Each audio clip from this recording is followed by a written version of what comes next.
Hello, fourth form. Today we're going to continue with Tales of a Fourth Grade Nothing. We're going to start with Chapter 7. Chapter 7. The Flying Train Committee. In January, our class started a project on the city. Mrs. Haven, our teacher, divided us up into committees by where we live. That way we could work at home. My committee was me, Jimmy Fargo, and Sheila. Our topic was transportation.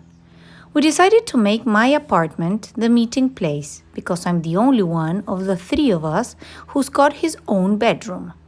In a few weeks, each committee has to hand in a booklet, a poster, and be ready to give an oral report.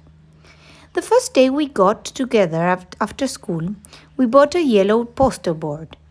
Jimmy wanted a blue one, but Sheila talked him out of it.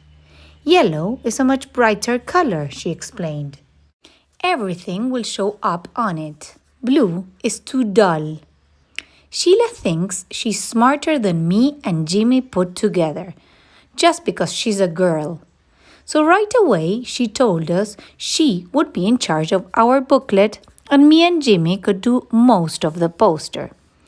As long as we check with her first to make sure she likes our ideas. We agreed, since Sheila promised to do 10 pages of written work and we would only do 5. After we bought the yellow poster board, we went to the library. We took out 7 books on transportation. We wanted to learn all we could about speed, traffic congestion, and pollution.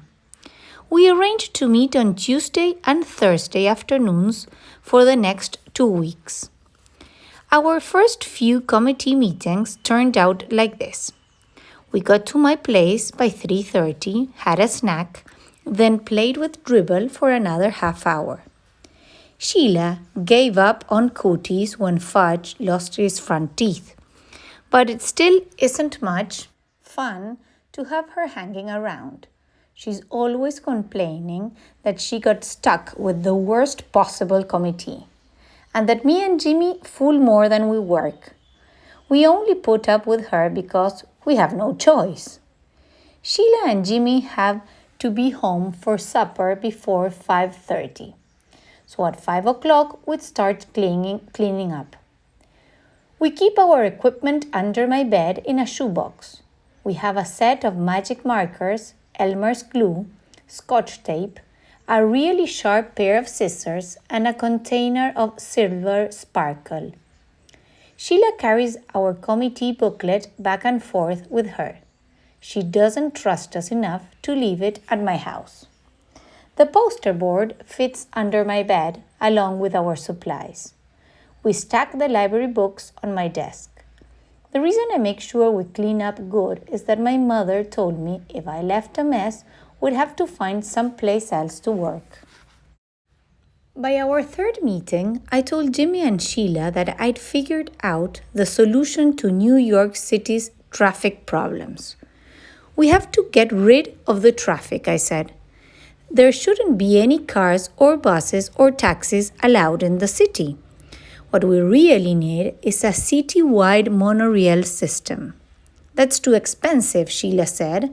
It sounds good, but it's not practical. I disagree, I told Sheila. It's very practical. Besides getting rid of traffic, I'll get rid of air pollution, and it'll get people where they're going a lot faster. But it's not practical, Peter, Sheila said again. It costs too much. I opened one of my books on transportation and read Sheila a quote. A monorail system is the hope of the future. I cleared my throat and looked up. But we can't write a report just about the monorail, Sheila said. We'll never be able to fill 20 written pages with that. We can write big, Jimmy suggested. No, Sheila said. I want a good mark on this project. Peter, you can write your 5 pages about the monorail system and how it works. Jimmy, you can write your 5 pages about pollution caused by transportation. And I'll write my 10 pages on the history of transportation in the city. Sheila folded her arms and smiled. Can I write big? Jimmy asked. I don't care how big you write as long as you put your name on your 5 pages, Sheila told him. That's not fair, Jimmy said. This is supposed to be a group project. Why should I have to put my name on my 5 pages? Then don't write big, Sheila shouted. Okay. I'll write so small Mrs. Haver will need a microscope to see the letters. Very funny, Sheila said. Look, I told both of them. I think all our written work should be in the same handwriting. That's the only fair way. Otherwise, Mrs. Haver will know who did what, and it won't be a group project. Say, that's a good idea, Jimmy said. Which one of us has the best handwriting? Me and Jimmy looked at Sheila. Well, I do have a nice even script, Sheila said. But if I'm going to copy over your written work, you better give it to me by next Tuesday. Otherwise, I won't have enough time to do the job. And you two better get going on your poster. Sheila talked like she was the teacher and we were the kids. Me and Jimmy designed the whole poster ourselves. We used the pros and cons of each kind of transportation. It was really clever. We divided a chart into land, sea, and air, and we planned an illustration for each, with the airplane done in silver sparkle and the letters done in red and blue magic marker. We got halfway through the lettering that day. We also sketched in the ship, the plane, and the truck. When Sheila saw it, she asked, "Is that supposed to be a train?" "No," I told her. "It's a truck." "It doesn't look like one," she said. "It will," Jimmy told her, "when it's finished." "I hope so," Sheila said, "because right now it looks like a flying train." "That's because the ground's not under it yet," Jimmy said. "Yeah," I agreed. "See, we've got to make it look like it's on a street. Right now, it does kind of look like it's up in space." "So does the ship," Sheila said. "We'll put some water lines around it," I told her. "And some clouds around the plane," Sheila said. "Listen," Jimmy hollered. "Did anybody ever tell you you're too bossy? This poster is ours. You do the booklet.